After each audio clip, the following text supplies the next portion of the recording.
Yeah, it is another episode of the Autumn Windbags. RJ Clifford, Juan Soto. Let's have some fun today. One day early, because, Mark Davis not being the father was such big news. We had to do it live right away. Breaking news. Big deal. No, I have a travel schedule Wednesday night, so Soto was kind enough to. And you guys get a 1 day early. So good for you. And since It's a win all around. It's a win all around. Everyone wins. Everyone wins when we give. And we figured, well, since 1 day early, and this is the last show where we'll be in 3 digits, I think it's time to officially start the countdown, as we do every off season. 102 days until the start of the Raiders season. 102. I can smell it. Smell fresh cut grass. Oh. Smell warm $18 Bud Lights. It's all getting smelling of Chargers tears being shed. That sustained me. That's what I keep my plants. That's what I water my plants with. Charger tears. Raiders in LA. Sunday. 102 days away. 99 days until the Thursday kickoff. 102 days. When we get into double digits, it's going to be real fun. The thing that's crazy, it's like we talk about it every single season that we've done this. It's like, yeah, before we know it, it's going to be like 50, right? Mm-hmm. And it's like, we have the shows. The next thing you know, it's like 50 in the 50, 49-ish range around there. So it's always pretty sweet to watch that tick down. And it goes down like it's only 7, but it goes down like the first number goes down almost every show, because it's 102 now. Next show we'll record on Wednesday like normal, so it'll be 8 days from now. So it'll be 94, and then it'll be 77 or 87. And then the 87 to 80, it's going to feel kind of weird. But then, bam, back down to 60. You know what I mean? 73, 67. Like it just feels. It's going to pop. Yeah, man. Girthy withdrawals. Yeah. It's time. It's early enough. OTAs wrapping up. It's time. 100 is a nice square number. It's like, okay, 100 days. You think about it, 100 days is not that far away. I had a flight, I don't know, 10 years ago, whenever it was. And I got the idea. It was like the pilot was like, yeah, today it's, July, 23rd. And you know what that means? And like he waited, he's like 77 days till the start of the NFL football season. And I was like, he's already counting down. That's when you should count down. Not when it's like 2, 3, 4. It's when you're at 102. 100-ish around then. That's when you drop down. That's when you start knowing. And by then, Hayden Hopkins might be a mom. We shall see. We all know the story. Mark Davis was the dancer / I guess she's Instagram model now. I don't know what she is. Ooh, semi-professional hot chick, amateur hot chick, semi-professional hot chick, whatever she is. She was filmed in the box with Mark Davis last season. Everyone's like, oh, he's, trust me. If you followed this show, we've been following this story very closely. Scour the Instagram account, heavy Google search, etc. And when she announced that she was pregnant on Instagram, everyone's like, Mark Davis, 70 years old, still got bullets. Slide dog. Was it Aristotle had kids when he was 70? Mark Davis, same big dick energy. You know what I mean? And then our hopes came crashing down when yesterday she posted on Twitter, reports of Mark Davis being the father of my child are wildly untrue. I was pictured sitting next to him at a game in 2022 and have endured false rumors of a romantic relationship since. I was just a guest sitting in the owner's box with other friends. These continued media stories are negatively affecting what should be my happiest days. For you, Joey and I are excited to welcome our baby in the fall. XX. Big hug, little kiss. Hug, no kiss. So it's like, maybe she's kind of full of it. Maybe it's, just her way of trying to get around it. Because who wants people to know that you've been knocked up by a 70-year-old NFL owner because you just wanted really sweet seats to Raiders games, Yeah, it's like you'll bang a dude like that for the perks, But like once you got to put your name on a piece of paper, like both your names are on that birth certificate, like, nah, let me go ahead and start telling the truth. It's the equivalent of like banging a fat chick. You're just kind of like, yeah, I'm kind of on a slump right now. I need a slump buster. I don't want anyone to know about it, but I'm just like, but she can get me there. I just want it to be a secret, you know? Yeah, dude. Those equivalent. Oh man. All I gotta say is I'm a good friend. Because I've taken down some booger woofs for my homies. You're the king of the Serengeti, taking down wildebeest. It's like, wait a second. Well, hang on a second. And I have to before I say yes, I gotta think back. Like, how good a friend is this guy to me? Oh, come on. Like, oh God. Why did I think about that? Ugh. So I was kind of like, maybe I'll believe Hayden Hopkins, maybe I won't. Part of me's kind of like, you got one in or whatever. Lo and behold, TMZ just moments ago tweeted out Hayden Hopkins expecting a child with Joey Gallo, not Mark Davis. Joey Gallo plays for the Washington Nationals, baseball player. So she's chasing all kinds of cleats. I wonder if is that a promotion or demotion? You're going from an owner to a player. Because you're going from the billionaire who runs the show to the cleat. I don't know. Okay, look at it from this perspective. I don't think that her lifestyle would change very much because I understand that Mark Davis has more money, but he's also Mr. Applebee's, Mr. P.F. Chang's. Okay, there's that, and it looks a whole lot sweeter having Joey Gallo on the birth certificate than, when you look at the pictures, than Mark Davis. I love Mark Davis. I think he's a total G, but I mean, come on now. I don't know, man. It depends what you love. You know what I mean? Like, that's a lot of power. Like, NFL owner, like, you're in circles. It's like, Joey, you're playing the Major League Baseball. When you're a clam like this, like, what kind of power does she need that's going to be of any use to her? She gets status from a pro baseball player. She gets money from a pro baseball player. She gets to be with a good-looking pro baseball player. Like, honestly, I think that's where she would want to go.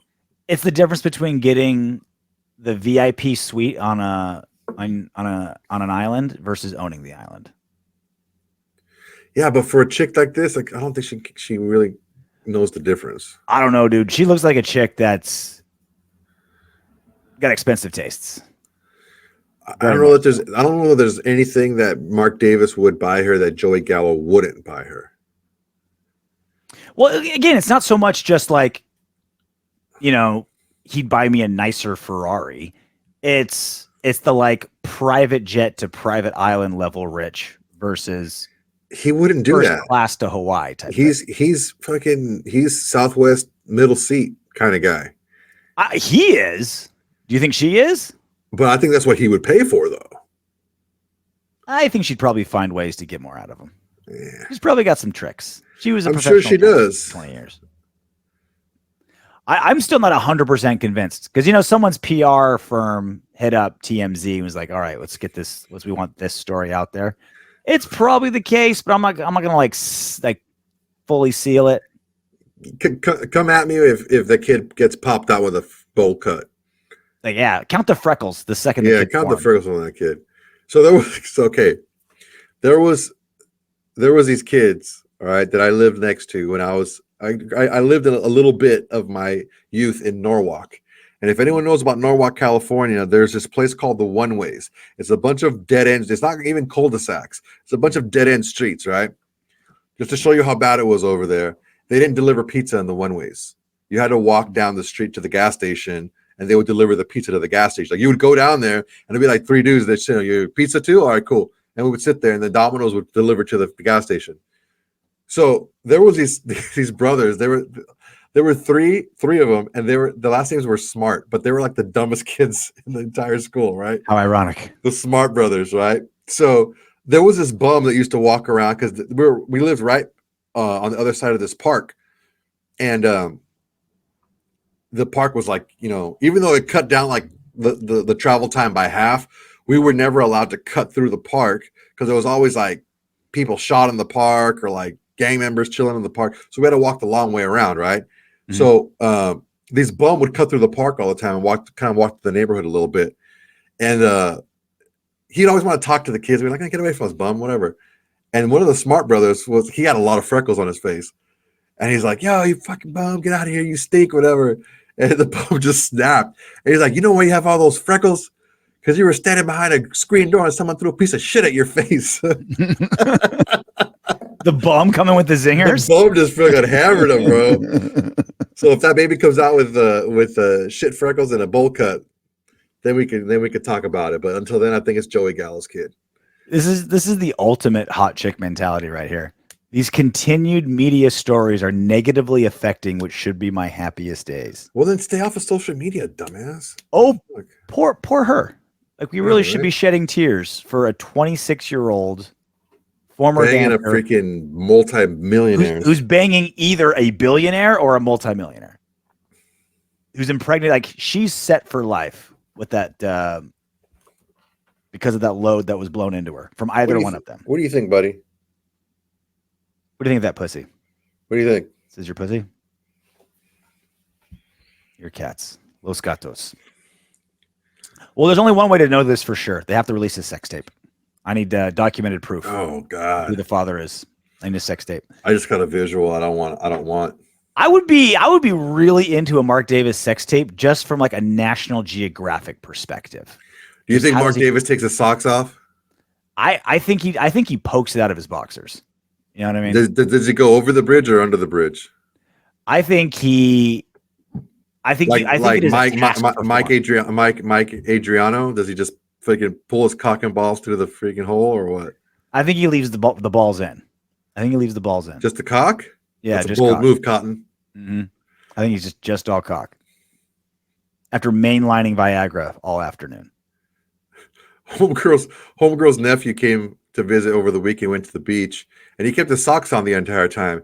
I'm like, that's not the most hoodish shit I've ever seen in my life. Like, take your freaking socks off, bro. And he wouldn't take them off. And I was like, man, you're gonna get trench foot or something on there, keeping those socks on. The hell's wrong with you? I wonder if Hayden Hopkins is like, hey, Mark, take the pants off, but leave the fanny pack on. God, the fanny pack plays. Oh, I love it. Fucking fanny pack, the white one too. Yeah. Oh, the white on white outfit.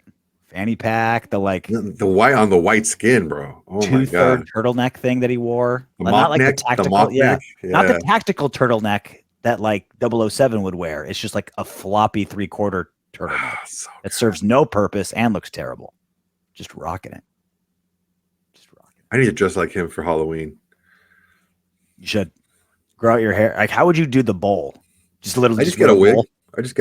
Just wear a bowl. And draw some hair on the front, like some lines. Or just be like, this is Mark Davis at the barber, and just have the bowl on the head.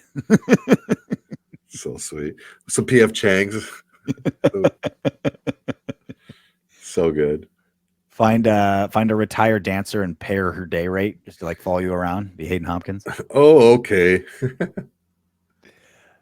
So the Rush podcast, Maxx Crosby's The Rush. It seems like we can't do a show without bringing up something talked about on. He's got a lot of good stuff. A lot of fantastic stuff. Again, we hype it up every show. Give it a listen. This time he had Nate Hobbs on, and not like as much. So like the Gardner Minshew one was just super entertaining because Minshew's entertaining. Mm-hmm. The Aiden O'Connell one last week was awesome because there's a lot of insight on why he changed the number, what Antonio Pierce was like, his journey, like really informative. This one was neither. You do like Nate Hobbs does come off as like kind of endearing. Like after listening to him, you're like, oh, I kind of root for this guy, right? Like 5th round pick, and came from broke ass Louisville and turned into something. And I totally forgot his senior year was that COVID year, and his junior year he like crushed it, and his senior year like he got hurt, COVID, limited games, and he was like projected to like maybe even be undrafted. There was like 6th, 7th round, maybe undrafted. He's like, damn. And then he's turned into probably the 3rd best player in our defense when healthy at this point, right? Probably, Christian Wilkins, top 5-ish, right? The defense is getting better when Nate Hobbs is falling down the power rankings. It's not. The defense is getting better, right? For sure. But But he said a couple things that I found interesting. Here's a story about Mike Mayock that I chuckled at. Take a listen. When I got there, like the second day in the summer, I'm in the weight room and I'm working out, and Mike Mayock walks up to me. Yeah, man, how you doing? Blah, blah, blah. I'm like, I'm good, coach. Man, I appreciate you, like, for just giving me this opportunity, man. Like, you won't regret it. This down the third. I'm gonna do whatever I gotta do for this team. It doesn't matter what I gotta play. I'm gonna do it to the best of my ability. And he was like, oh yeah, we think you're gonna be a good defensive player for us in the future, and you're gonna come along, but we don't think you're ready for that right now. We want you to be the best special team player in the conference. So I'm like, all right, like, I'm like, okay, like, I'm smiling in his face, like, yes, sir, like, I got you. I just told y'all what I said, though, in my mind. I don't give a what nobody's talking about. When I get on this field, I'm about to show, like, I'm gonna make it undeniable. Yeah. I don't care if can't nobody but Jesus tell me shit. Mike Mayock. That's a country ass fool. Oh yeah, deep in Louisville. Head to Louisville next weekend. Louisville. I'll go hang out with Nate Hobbs. It's in your throat. Louisville. Mike Mayock is like, oh yeah, you're gonna be special teams, and Hobbs says, I'm gonna be what? And then it went on to be probably our best rookie. Our best rookie, yeah, that year. Dude, look, this is what kills me about some people who are hired to have like a close relationship with these players personally. Mm-hmm. These guys do not know how to talk to people. I don't understand how you would walk up to somebody and basically tell them, yeah, you're not going to play. Like, it just doesn't make a lot of sense to me. Well, we might have found the one thing Mike Mayock was good at when he was GM of the Raiders. Here's Maxx pissing guys off. Here's Max. Yeah. Here's Maxx Crosby's story. That's almost exactly the same. And Rich is another one. Rich was one of the biggest advocates because Mayock did the same shit. He lit a fire in me the same way. And I don't know if he did that on purpose because he did it to you too. Bro, he did the same shit to me. For real. Bro, he was strategic. No, I swear to God, he was like, yeah, we don't have any dynamic playmakers on defense. And I'm leading the team in sacks. My first 2 years, I'm like, fuck you. Crazy. Just watch this. Crazy, but I appreciated him looking back. I'm like, he really lit a fire in me because I wanted to, like, every day I let that shit motivate me, bro.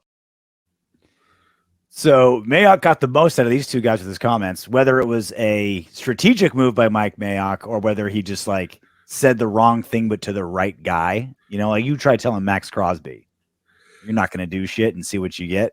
Dude, I don't know. I think maybe like Mayock is personable. He was a terrible GM. But anyone who personally met him, other than Antonio Brown, generally has like good things to say about him, right? Like he comes off as good in interviews and good on TV, and few people have bad things to say about him personally. Maybe he was just in the wrong role. Like he's supposed to be doing like the math and evaluations when he's more kind of like getting the most out of guys. He would be more like a director of scouting, like an assistant, like a assistant GM, I think. But you remember that show, Silicon Valley? Love that show. Yeah, it's a great show. If you guys haven't seen it, it's on HBO. You should go check it out. But freaking Big Head, right? Big Eddie, how he would always like stumble and fuck up into higher roles. The king of failing upward. Yeah, that's Mike Mayock. Mm-hmm. He said some dumb shit to both of these guys, and they ended up having that mentality because not everyone has that mentality. And you know, and it's not like they're not competitive or anything, but if you're like, you just got to the league and you're like, man, I just want to make sure I fit in, right? Then I'm gonna make best special teams my best role ever. Instead of, but maybe he could have been more, but I don't know. I don't see that's challenging someone's abilities is a good way, like in that sense. That is not my style, I guess. Well, you've seen. And again, I highly recommend you listen to the whole podcast. We can't play everything on the podcast on this podcast, but they also talked about, Rich Bisaccia, again, a guy that every single person who's ever played for him just worships the ground he walks on, and talking about how Rich Bisaccia got the most out of guys in a similar way with just like true love. Like he'll motherfuck you and scream at you. And Nate Hobbs was like, he's the one coach I've ever had that would like motherfuck me and then 10 minutes later give me a hug and tell me he loved me. And I believed it both times. Like I've had guys yell at me. I'm like, oh, they're just trying to be a coach. They're not hard asses. And I've had coaches try to like put their arm around me and try to be like my dad or big brother, but like, they don't mean it. He's like, Bisaccia was both. Like he was authentic in both ways. And that's what got the most out of me. Antonio Pierce gets the most out of guys because he's, a player, a rah-rah guy. You want to run through a brick wall through him. Like, he's the general that's riding on a horse in front of you. He's like, I'm going to be the first one riding into battle. Like he's kind of that mentality, right? It seemed like Mayock was the kind of like, let me find the nerve. Like, where's the nerve on Max? Where's the nerve on Nate? And maybe he just got lucky twice, or maybe there was something to it. Maybe Mayock was a pretty good motivator. He was just terrible GM. Yeah, I don't know, man. We're talking about like the best 2 picks coming out of that era. So I mean, it's great to like suck his dick over doing stuff like that, but there was a lot more of the negative than there was positive. So I don't know if I'm just going to buy that completely. Of him being this master motivator, but yeah, for sure. I mean, I think it's when you can give the what and the why simultaneously, you can motherfuck somebody in practice. You're not doing this and blah blah blah blah blah. And this is how it affects the D. This is how it affects this. This is how it affects. If you hit him with that, you hit him with facts. It's easier to digest. Okay, yeah, man, he's right. And then, hey, man, I know you can do better than that. We did this, we did that. And I think AP does that in a similar way, not just being a rah-rah guy. I think a lot of people don't give him enough credit for being such a good film studier, because that's where he wasn't the most physically gifted player out there. He had to be smart. He had to know everything, right? We talked about what did Eli Manning talked about, how AP knew all the calls already. He knew exactly what was going on. And you read the audibles. Run. He knew that audible He knew was everything. Protection shift or a play change. That's nothing. That doesn't mean anything. He knew exactly what was going on because he's smart. He watches film, and I think that was one of the things that the guys talked about last year. How it kind of jumped up their game, and they got everyone kind of motivated to really push forward off the field and getting better off the field, and how that helps you get better on the field. I think that was a lot of stuff that people don't talk about too much when they talk about AP. It was just nice to see Nate Hobbs kind of like, because like this whole crew, and it's been this way for 15 years. It's been like new coach, new location, new coordinator, new GM. There's like just no continuity at all with the Raiders. Like, please God, let this like next round be it, right? Like it's just like new coach, new problem. And it's coaches that leave spectacularly. Like Josh McDaniels just like gone mid-season. John Gruden fired because of emails. It's just like, it's just been like nuke after nuke after nuke. It does make me feel good that these players are finding what they like out of the leadership, people in leadership, whether it's the special teams coach turned head coach, linebackers coach turned head coach, GM who's in like this, who just bumped into him in the weight room, who's giving him a motivational speech or whatever we're calling it, right? That's what I like to see out of these players, because too often, like I remember when I was my junior year in college, when I was wrestling in college at San Francisco State, our heavyweight came from a really big Northern California wrestling program, like a big high school. Like I didn't come from a big wrestling school. He did. And when it came to San Francisco State, he's like, yeah, man, it's just so hard here because like the parents aren't involved. It's like, you're not like a family. It's like, he had this like safe cocoon that he thrived in. But once he came out of that comfort zone, he didn't make it through the first season. He quit. And to me, I was just like, I had to scratch and claw to get here. No, my parents didn't show up to my wrestling matches until they found out I was good, like junior year. They're like, oh, ours is pretty good. Maybe we'll go to some, like, it's nice to see these guys are like scraping and clawing no matter who's there. It's like, let me find what's good about Mayock. Let me find out what I love about Bisaccia. Let me find out what's good about Antonio Pierce, because God knows who's going to be next season, and I got to make do with what I got. Yeah, I got a funny story. So, I played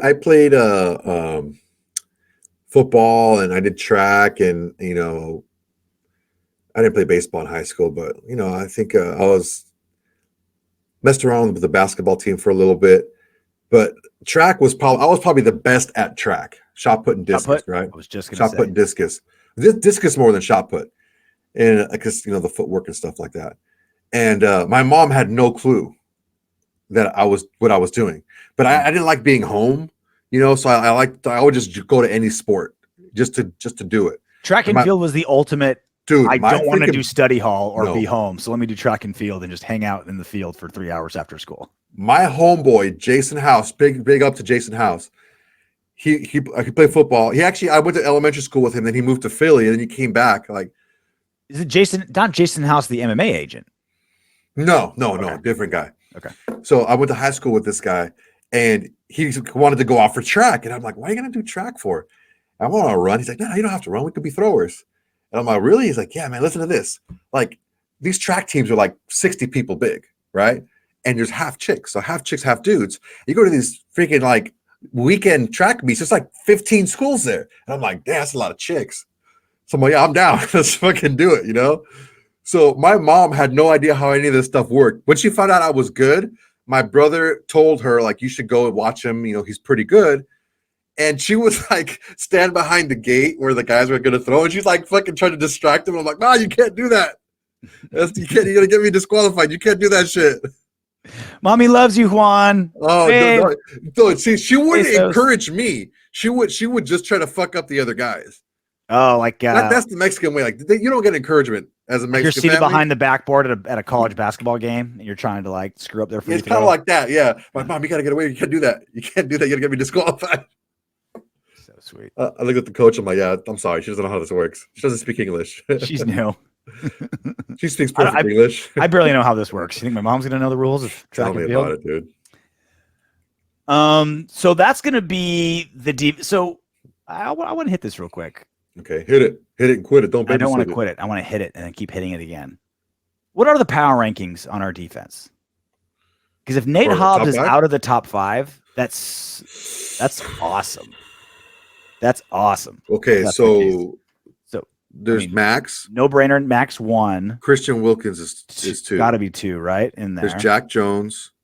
Jones or Kuntz is 3. Well, I think Jones is better than Kuntz. You got Jones? Yeah. Okay. Jones 3. I honestly think that Trayvon Merrick has played really well.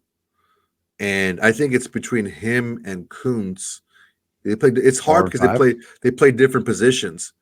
But the reason why Hobbs isn't there is because he just hasn't played enough. He's just been hurt too much. Yeah. He's been hurt too much. And I think Spillane is a little bit out of that, but I like that. I think that number is, the first 3 are pretty solid. And I think like the next 3 are kind of fluid with Hobbs kind of sniffing that next 3. It's just he hasn't played enough. And I think with him not playing enough, I think he's a little bit behind on just like when we talk about fighters that gain too much weight in between fights, they spend their entire camp losing weight instead of getting better. Mm-hmm. It's like, when you're hurt, you spend most of your time getting healthy and not getting better, Yeah. So it's you get worse. Tough. Yeah, you get worse, and then you're just trying to get back to where you were before you got hurt. So it's tough to say that he's probably in the top 5 or 6 right now because he's been hurt so often, and we've seen flashes. It's just not the consistency isn't there.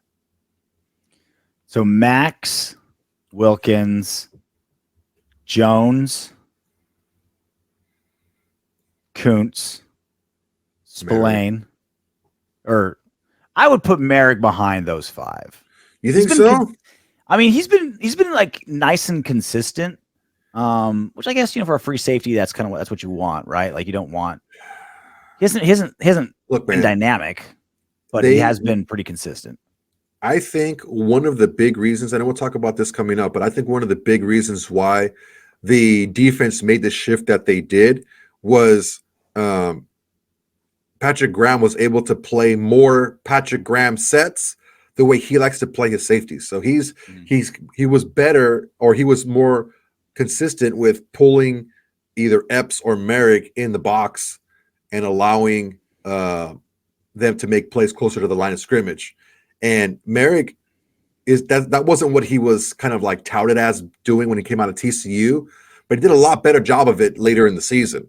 And you know, when you're trying to throw the ball somewhere and you see a safety that's you realize you didn't expect to be there, it's a lot harder to get stuff done. And I really like the way he grew over the last half of last season. So that's the big question, right? Like, can this defense carry the momentum that it picked up in the second half of last season? And every time I bring this up, people are like, well, why wouldn't it be keep being good? Like, you added Wilkins and you got rid of Josh McDaniels. It's like, well, why couldn't it be like, why are you being so negative, RJ? I'm like, look, it's been 20 years of terrible defense. And then it was half a season of awesome defense. It takes, like, you're not going to get me to do a complete U-turn. Like, imagine if you're married to some chick and every time you come home from work, it's bitch. Here's a list of chores I want for you to do. You piece of shit, make more money. Why don't you rather doing this? For 20 years, you do that. And then one day you come home from work and she's like, hi, honey, I have my perfect negligee. I made you a sandwich. Here's a beer. Watch the game. I'll be waiting in the bedroom to give you a blowjob whenever you're ready. And you're just going to be like, is this for real? Like, is this going to be my life forever? Or is it going to be right back to the battle axe tomorrow? Like, that's how I feel with the Raiders defense. 20 years of being atrocious. And then we became amazing the second half of last season. I think it's very fair to say, like, okay, can it continue? Was that just a blip? Was that just something that the stars perfectly aligned and we got an amazing defense for 9 games? Or is that the future? Like, I obviously, what I want the answer to be, but I want to talk myself into it, Soto. I want to convince myself that I want to tell myself the stripper is in love with me and I'm going to be able to take her home.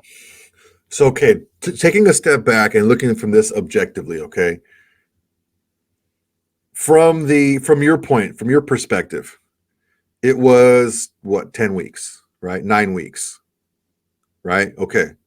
We'll start with the Giants. We'll start exactly Antonio Pierce, right? Giants game. Okay, 9 weeks, right? 9 weeks. The only starting quarterback that we beat was Patrick Mahomes. All the other quarterbacks we beat were backups. Okay. Does that play into the defense and how well they did because they were playing a bunch of backups? Yeah, it does. I'm not going to say it doesn't. But to have that big of a turnaround, you have to also take a look at the other things too. Not just who they were playing, but what was done differently. And the defense was called, almost night and day the way that the defense played. The Giants, if you want to call the Giants, we played Justin Herbert in that time. No, we didn't. He was hurt. That Thursday, the Thursday game, we dropped 63. It was that whatever that fucker's name was. No, really? It wasn't Justin Herbert. No, okay. It wasn't. We didn't beat any starting quarterbacks. Daniel Jones started the game and then blew his ACL out, and then DeVito came in and played the majority of the game. Got it. So it was all backups. Okay. DeVito, Wilson, the fuck's his name? The guy, fucking Stidham, and what's his face from the Chargers. So we beat all backups. Yeah. Okay, I get that. I understand that. So that's a point for a cause for pause right there. Okay, but it's not like they went out there and they were just like, oh, much better. They went out there and they went and became the best defense out there in that time span. So I think they can be much improved. Are they going to be like another top 10 team? No, I don't think they're going to be that. I think they're going to be probably an above average defense, maybe closer to like the 12-ish, 13-ish range around there. And that's just me being conservative. But I think that more so what we need to look at, what I would look at more so, is the fact that the defense was called much different after AP took over, not just they played backup quarterbacks. It was the whole philosophy on this defense was different.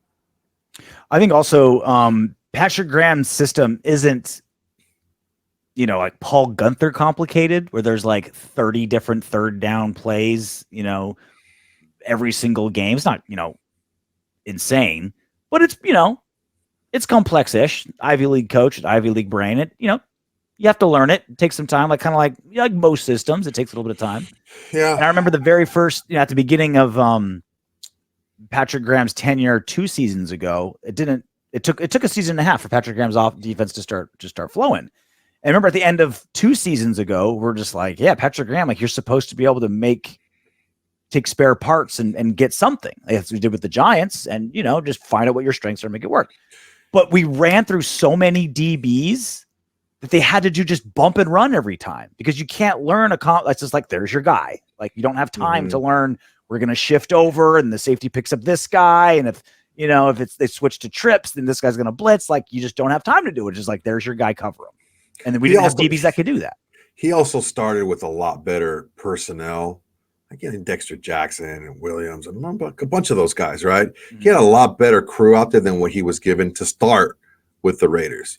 And I think once the guys that he had picked it up, because look, yes, Patrick Graham's defense is a little bit more intricate, but the rules don't change. The rules don't change on down and distance. Like the rules are the rules, and the scheme is the scheme. It's just how you play it and where you plug whatever person in. It's not that's the complete different from Paul Gunther, as he has basically all these different rules for these different coverages. He has like 5 different defensive schemes that he packs into one, just depending on down distance and all that stuff. So he's not asking these guys to do a bunch of different stuff. It's just window dressed a little bit different. Well, that's what my point being.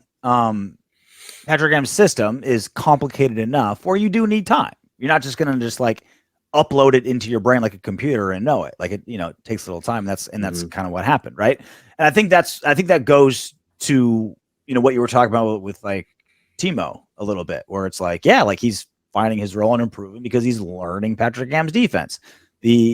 Robert Spillane picked, he got better as the season went on, picking up the defense. Malcolm Kuntz getting better. He's picking up Patrick Graham's defense. Like I think that's the other, to make things more optimistic. Basically everyone's returning. Like, Christian Wilkins is the only like for sure new guy that's going to start, right? Like it's only like for sure brand new starter pretty much. He's a smart guy, and defensive tackles has the shortest learning curve of any position on defense, right? There's still some stuff, but. And honestly, like, would you really want to overcoach Christian Wilkins? Yeah, just line him up and let him go. He's a little Maxx Crosby where it's like the dog off his leash is better than on the leash. But that's again another notch in the positive of the defense is this whole defense is just getting one season smarter under a Patrick Graham system that is starting to look amazing. Right, and like you said, I think a lot of these. Talking heads out there, they're discounting what a disruptive factor Christian Wilkins is. He's never played with a player of the caliber of Maxx Crosby because there's not many out there. So you put those guys next to one another, and it's going to be very difficult to run your offense the way you want to run it against that front because there's good players up and down that line. And I think that move is being undervalued because of who you're pairing it with. By itself, in a vacuum, yeah, Christian Wilkins is a very good signing, but I don't know that people are giving it the amount of impact that it's going to make because of who he's going to play next to. It's compounded in the system and the players he's playing along. Well, it also allows players like Jack Jones and Hobbs. And like Epps, who's a more of aggressive player, it allows them to play a more aggressive style that's more suited to what Patrick Graham wants to do as well. Because of that front, because of it kind of sprinkles a little bit of fairy dust on everything on all levels of the defense. And that's how Patrick Graham's built it, right? Yeah. A little bit more aggressive, like, and that's always been the case all season long, right? Like, obviously, the longer a quarterback has to throw, the more stress it is on DBs, no matter what the scheme is. But it was exponentially worse for us. So many times there'd be like, if that timer's going for Mississippi, 5 Mississippi, 6 Mississippi, there was always a dude in an over route wide open. Now not even close, right? Like it got real bad, right? And that's just how I think that's how the how it's designed. are. Yeah, I think that's how it's designed, and how also the players are. They're aggressive in your face, and then how do you beat that with time to throw? And so that's part of the scheme. Well, also too is, I mean, one of the things that offenses try to do is keep a guy in and leak them late, and you're not going to get beat down the field doing that. It's going to be dink and dunk, and it's going to be just run up and tackle type of thing. So I'm very intrigued by how Wilkins and, there's like Jenkins had a career year last season. And then you have, Wilson and Kuntz and, of course, Maxx. So you have all these guys who are not only do they not want to get one-upped, but they like the fact that the player next to him is making plays because it raises the bar for them to have to play even better. And I think the whole dynamic in that defensive line room is you play your best. So when I try to beat your best, it's that much higher and that much better for the entire team. I think that's where it starts defensively for us. And I think it got better.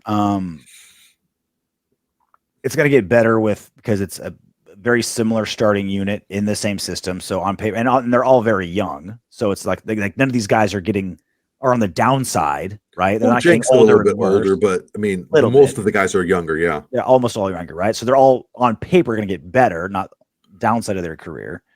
And two, like we added Wilkins, Cameron Richardson and Tommy Eichenberg could see, pretty good amount. These two rookies that could see a pretty decent amount of playing time, potentially. There's a chance. And we lost some starters, but not like giant impact guys, right? Like Jerry Tillery, Bilal Nichols, Marcus Peters, and Meek Robertson. They were that was a lot of snaps that we lost, but were they impact guys? Like these were all guys that are like, all right, I think we can do better. Let's try to do better. Yeah, I mean, AP told Marcus Peters, during the season, like, we need better than what you're giving us. Mm-hmm. And, get to stepping. Gave him the old Martin. Yeah. So let's take a quick look at the 2023 draft class. They had one full season. And now that we've gotten the 2024 draft class in, we're taking a look at undrafted free agents. I'm still hoping that we pick up another tackle and another corner in free agency. We still got the time. We certainly got the money. We threw $6 million at Maxx Crosby just because we had extra lying around, right? Let's see if we can put that into improving some points of weaknesses. But at this point, it's looking pretty rough for the 2023 draft class a little bit, right? Tyree Wilson, not starting. Michael Mayer, technically the second tight end, but I think he'll see a lot of playing time. I think Michael Mayer's in a pretty good spot. Byron Young didn't do squat last year. We got the wrong Byron Young. Right? Trey Tucker, probably the number 3 receiver, but it depends how many times he hits the field because you think he's 3? I think he's Ryan Gallup? Behind Gallup. Ryan Gallup? Yeah, depending on how Gallup comes back, a healthy Gallup is a much more well-rounded receiver at this time.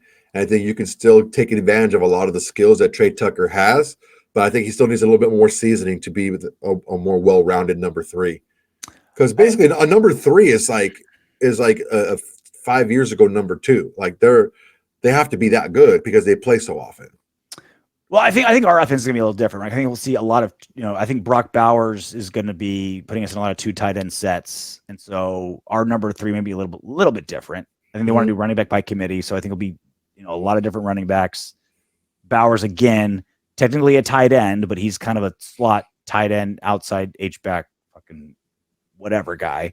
And also, I would say Michael Gallup and Trey Tucker. I think Trey Tucker is the dimension that the offense is lacking. Just a speedster, right? Mm-hmm. Like Jacoby and Devontae are awesome, but they're not pure speedsters. Like Michael Gallup is just a poor man's version of those 2 guys. So maybe, like, you're right, like you're certainly right that Gallup is more seasoned and more polished and like knows the game better than Trey, but it's like Trey brings an element that the offense is lacking. So I think they all serve their purpose for sure. Yeah. So anyway, 3-4, Trey certainly not a starter, right? Trey's not a starter, regardless of where it goes. But he'll see time. He's making the squad. I mean, he's for sure. He's making the squad. He's gonna be a contributor, a heavy contributor, I feel.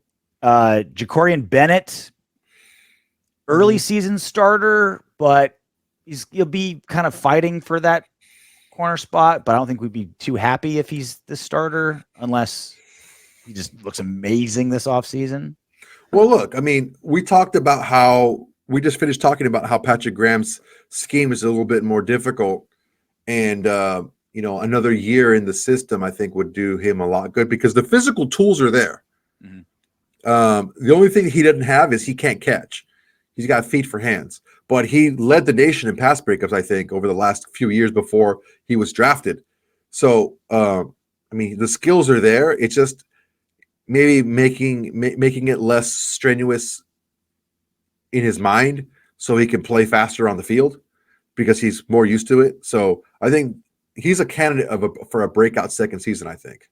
Well, and he's also one of those guys, like, unless you're like a first or second rounder or just came on super strong, if you get injured your rookie year, you're going to become an afterthought. You know what I mean? Like, you get injured with 3 games left, and it's kind of like, okay, like that's when like the Brandon Fasons of the world come in. Yeah, exactly. And they're solid. He's a good, solid player. He's never going to be a superstar or anything like that, but he's a solid guy that you can trust to know the defense and know where to be. So because if he's a kind of a steady Eddie guy, he's not gonna make you miss anybody. Aiden O'Connell, potentially, like, he seems like he's in the driver's seat to start, right? He ain't going anywhere. Chris Smith played a little safety. He's got some work to do. Very little safety. Yeah, like, he's got a lot of work to do if he plans on making the team. Amari Berner, same thing. Or Bernie, same thing. Amari Bernie, yeah. A lot of work to do if he wants to make the season. And then Nesta J. Silvera, not even on the squad anymore. That was the weird one with his attitude and stuff like that. So a draft class that underwhelming rookie year for everybody, pretty much, other than, I guess, Aiden. But I think there's some things to look forward to. I think Tyree Wilson, there's no way he's 270 pounds, dude. He looks like a 220 pound, like almost like a linebacker. Mm-hmm. He looks like that, like lean and long, and like he doesn't look like that's freakish. If he's 270. He's built like a wrestler, where it's all just like football players, you want just mass, right? You want like a thick neck, thick wrists, just like you just want a body mass index being high. Sturdy motherfucker. He's like every pound is used. It's literally either like muscle, blood, bone, or skin. And he's just like he's just like pure. Every element of him is like to do something athletic. He's got like a 2% body fat, and that's like on his liver. that's it. Nothing on the outside. He's built like a glider. You know what I mean? Like, you don't want it to be too heavy because like every square inch of this has to be perfect. And I was a little bit more optimistic about him last year. I don't know that I really put as much into the fact that his injury that I should have, but very similar to the flashes that we saw out of as good as Khalil Mack was as a rookie. I think he only had like four sacks his rookie season, but he played so well doing everything else. He was, highly anticipated a second year. I think we're going to see a very similar jump per snap, maybe not overall total numbers, but for the snaps that he plays, I think we're going to get a very disruptive player in Tyree Wilson, because towards the end of the season, he did start to come on a lot better. Yeah, he kind of like. I'm just worried that he started finding a safe groove, right? Like, he didn't like get better moves, or like his instincts came through. It was just like, all right, I'm going to master just two hands on the shoulder pads and bull rush, and I'm going to make this work. Which, when you're just like, all right, you're 3/4 of the way through the season, you got to be effective somehow. Just do one thing. Just find something. Find something and do it, right? I would have much rather have seen him develop as a whole. And until I see that, I'm still kind of bullish. Like, again, we gave last season. What do we say all last preseason? It's like, do not expect a lot from Tyree. He was a project when he was drafted, plus he was hurt. This is a guy that was drafted to be a star in year 3, not year 1. So I gave year 1 a complete wash. It was like, I'm not expecting anything, and we got nothing. Year 2, I need production. I 7th overall, I need production at this point. And it needs to be more than just 2 hands and a bull rush. Like, let's do some moves, dude. Like, you got Maxx. You're walking in the wake of Maxx Crosby. Just do what he does. Just do it wherever he goes. Do what he does, and get good. And I think he has. I think that's one of the things that he was saying. The beginning of OTAs, how he did what I said he should have done his rookie season, where he knocks on Max's door and says, "Hey, man, I want to do what you do. Tell me what you do, and I want to do everything that you do." And that's what basically I think almost the entire defensive side of the ball did this entire offseason, which, if that's the case, I may have been selling these guys a little bit short, and they may be a little bit better than I anticipate. So 2023 rookie class, let's start with guaranteed to make the squad. Wilson, Mayer, Tucker, Bennett, Barva. That's it. All right. Guaranteed. That's it. Yeah. Pretty much. Yeah. Young might not. For a third rounder, that's going to be Smith, Bernie. Nesta's already gone. Yeah, Nesta's already gone. So yeah. It's and that's standard. That's not bad or not good. That's what you get every single season. If you're going through a draft, I think what is the saying? If you get 3 starters out of a draft, it's a successful draft. Mm-hmm. So I think we can there's Farva is in there. Mayer is pretty much a starter. If we get another starter out of the other guys, I mean, I think we can look at it as a successful draft. We'll keep it on him for sure. Ready to do some what up Windbags? Yes, sir. A Spivvy. Thank you so much. Spivey, bro. Spivey. Jesus. A Spivvy. Thank you so much for being a member. Thank you. Thanks, Spivvy. As Tolstoy says. Tolstoy said, yes. We're getting Tolstoy quoted in our comment section. We're highbrow, bro. It's like a Mensa meeting up in here. Spivey has one of those calendars that has like a freaking quote on it every day. It just happened to be one of them. in the shitter, have you seen those? You just tear away for the day. Oh, this is the quote of the day. That's something I'm going to use in the office so everyone thinks I'm well read. Yeah, right. As Tolstoy said, all families are miserable in their own unique ways. All teams as well. And that's when I was talking about how we get so caught up in all the warts of the Raiders because we see them. We're looking for them and trying to fix them. And it's like every little thing that's wrong with the Raiders we know about. And we're like, oh man, it's so dysfunctional, so many problems. It's like every team in the NFL has those. The other 31 teams are dealing with all the same shit. Some a little bit more, some a little bit less, some a lot more if your kicker is near a microphone. Some, it all depends where we're at, right? Mm-hmm. And I think it's nice to take a step back and be like, you know what? Locker room's pretty good. Got some pretty good players on here. We don't have an Antonio Brown. We don't have a Trent Brown. We don't have a Josh McDaniels. We don't have this oozing cancer anywhere. We got our warts, but a lot of teams got it way worse. Like Tolstoy said. Yeah. I mean, I applaud Spivey for the Anna Karenina freaking pool, If you guys believe it or not, I was a creative writing major in college. So I, Russian literature, I didn't take Russian literature, but Tolstoy, I did read some of him. It's true because what I was talking about when we talked about this last week, as long as the team has a direction and everyone's bought into that direction, they may not agree with certain things. Of course, you want everyone to start. You want everyone to want to start. You want everyone to want to play more, right? But they have to be okay with the decisions because, okay, we're going in this direction. So it's okay if you don't agree, as long as you still agree with the direction that we're going. I think that's the case. The 17th letter. Terry Wilson needs to be inside next to Kuntz and Wilkins. He is up to 295 now. He's also 6'7". Excuse me. If all four of the Raiders' best pass rushers are up front, good luck double teaming all of them. This is a passing league. Get to the quarterback, you win games. Period. So, Raiders management has already said, and Patrick Graham's already said, like, look, Terry Wilson's an edge.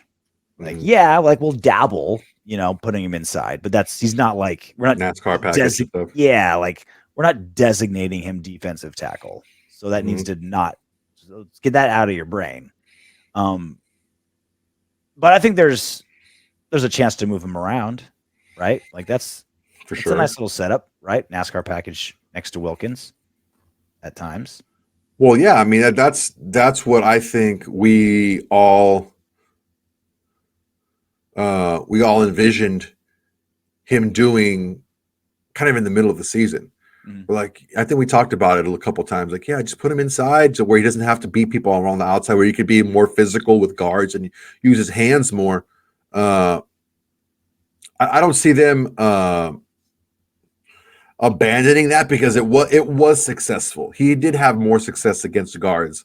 And I don't know that you would put him in there just to put him in there and take Kuntz out for whatever reason, because Kuntz can't go inside. He's not big enough. I don't know if he's up to 295, the way he looks, that's Greek God look. That's really impressive. Sam Deman, thank you so much for being a member. Appreciate it. Sam Deman. Tough schedule. I see us going 7-10. I love the week 10 bye. It's perfect. So we're traveling a ton. We're like the 5th most traveled team or something like that. I think we're top 10 toughest schedules in the NFL if you're going just purely based on last year's winning percentage. And there's some rough periods. There's some patches. There's some patches that are going to be pretty tough next season. Yeah, there's the early games, and then there's that patch right before we go to on our bye week. But I mean, I like those last 5 games, man. Those last 5 games, I think those are very winnable games. Mm-hmm. But honestly, every schedule is going to be a tough schedule when you keep getting second place and you have to play the Chiefs twice every single season. It's always going to be tough. But those last 5 games, man, got the Bucks, the Falcons, the Jags, the Saints, and the Chargers. Those are very winnable games, and I believe 3 of those are at home. Yeah, the Falcons, Jags, and Chargers are at home. So I mean that's a nice little stretch for us. I think it's a great cold weather schedule for us. Like if superb cold weather schedule. I mean, you know what I mean. Like if that's an issue for us, like I'm also like if we're gonna be such a run heavy defensive oriented team, we might want cold weather. You know what I mean? It's weird. Like we're Vegas dome team. So on paper, we don't want cold weather, but our style of play might be better for cold weather. But if we're what I think we are, not want to be a cold weather team, it's a great one. Really, really good one. I think the only really tough weather game is going to be that last Chiefs game, that Black Friday game. Yeah. Because, I mean, it doesn't get really bad in Denver until December. And I don't know that early November is going to be quite that bad. It gets really bad in Cincinnati, but not in early November. Yeah. I think we'll be fine still. It's more just like muggy, I don't want to go outside weather, as opposed to I can't football good. Yeah, it's weather. Freaking just seeing the breath coming out of people's noses. I don't think it's going to be that bad. I think the only bad one I think is going to be is the last Saints game on Black Friday. You travel far for good weather. What game do you want to go to the most of all these games? Is there one that you want to go to the most? I mean, I'm going to the Panthers game, the home opener. Like I said, one of our members, one of our subscribers hit me up. He's like, "Oh, you ever been to a game? Come join me in the suite." I'm like, "All right, go. I'm gonna go." So that's the one. I love New Orleans. New Orleans is awesome. And Dude, New Orleans, I can't do it. New Orleans it just stinks, dude. New Orleans smells so terrible. bad. It smells so bad. I want to throw up. But you're not going to be on Bourbon Street. You're going to be in the stadium. You know what I mean? Even the stadium fucking stinks, dude. Yeah, but you live with cats. Probably used to it by now. Dude, my cat, look, don't even get me started, okay? Because I missed cleaning the litter box one day, and this dumbass cat pisses on my fucking bed. I was so pissed, man. I was like, dude, you got to be serious. Look, I'd not really lived on my own until after like my ex and I broke up, right? My ex-wife and I broke up. And now I love living by myself. I fucking love it because this place is my sanctuary. It's my castle. And I just because I mean, you guys don't know my schedule, but my schedule is pretty hectic every day. I wake up, I go to my day job, and I go right to the gym. And then once a week, I come here and I do the show with RJ. So I'm always gone. I have very little time to myself. I want to get home and lay down on my bed and relax for a few minutes, maybe look at my phone, watch. And I freaking lay down. I'm like, fuck, I knew right away. Like, God damn it. So there I go, stripping it, freaking getting the scrubber out and freaking spraying my freaking mattress to try to get this freaking stink out, washing the sheets. And then, oh my God, it was just a shit show, man. It was not a good time for me. Was it Sunday night? Neither one of us are the kings of our castle, Soto. You got 2 cats that run the roost. I got a 4-year-old and a wife. I don't have a couple of dogs that really take a lot of time. The dogs, I could throw the dogs outside, leave them out there for a week. Dogs are fine. It's the women folk in my house. There's not 1 square inch of this house that's my own. So we have a master bedroom, but it's all my wife's stuff. I'm only allowed to sleep there. All my clothes are in my office that I'm in right now. I know it looks like it's my office, right? I got like my Marshawn Lynch football. I got my headgear from Raiders, my Conor McGregor glove, and I got it looks like RJ's room. Nope, right over here. There's another desk that's my wife's. All my clothes are in here, so like we have separate rooms, but she still gets to use this office. Living room was designed by her. Rec room's all her. Kitchen's obviously all her. The garage is just a mess. I don't even have like a garage sanctuary. I'm never going to say that there are any negatives to the wife. I think the wife is fabulous. She is an angel. But that's what the angel has the whole house to herself. If you were to find maybe any areas of opportunity, those were passed down to the daughter as well. They have the same little quirks, I think. This is their Adam Carolla has a great line. He says, like, I want to be rich enough so I can lead the life that my kids lead. I want to be so rich that I lead their life. I was like, I want to be so in control that I have much control over my own house as my 4-year-old does. That's so sweet. Well, until that day comes, knock on wood if you're with me.